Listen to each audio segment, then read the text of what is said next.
The thing that stands out is how much they lied.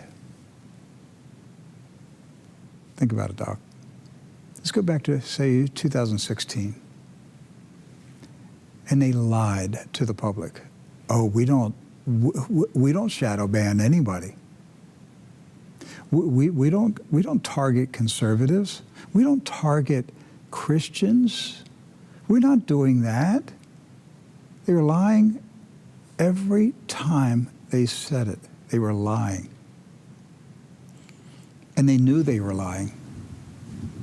And Jack Dorsey lied before the U.S. Congress.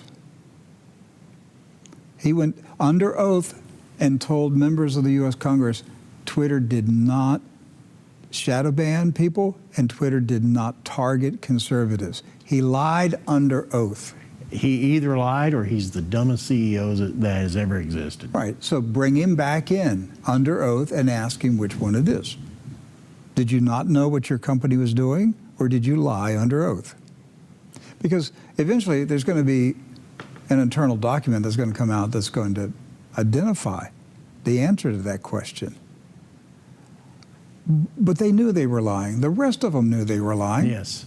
And the news media knew they were lying because it was all one big happy cabal.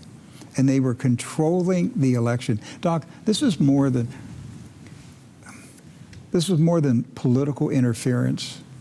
To just say that big tech interfered in the election, that is so elementary in terms of the crimes that they committed. Right. It's beyond criminal.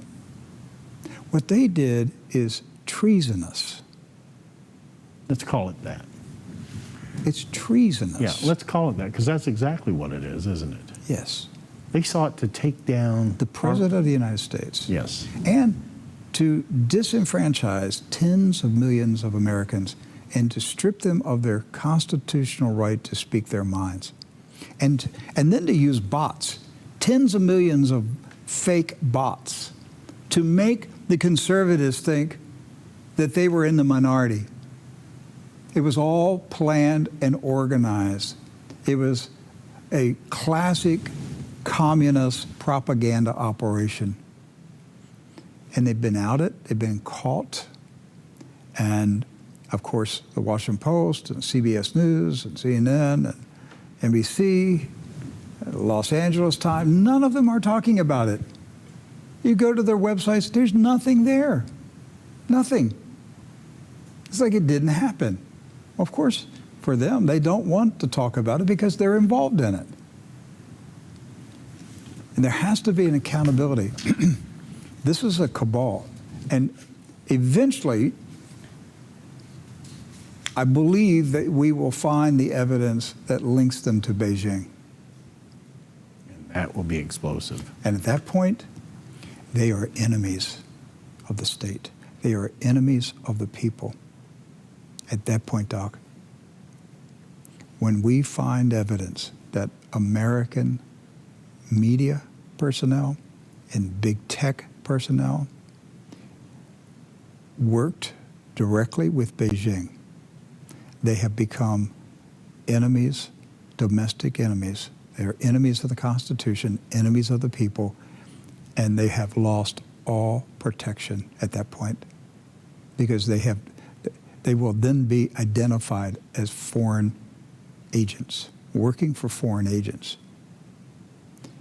It would have been no different in 1776 to find out that somebody at the local newspaper was secretly working for King George. Right.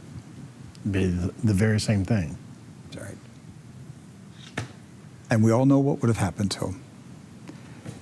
That's how big the scandal is.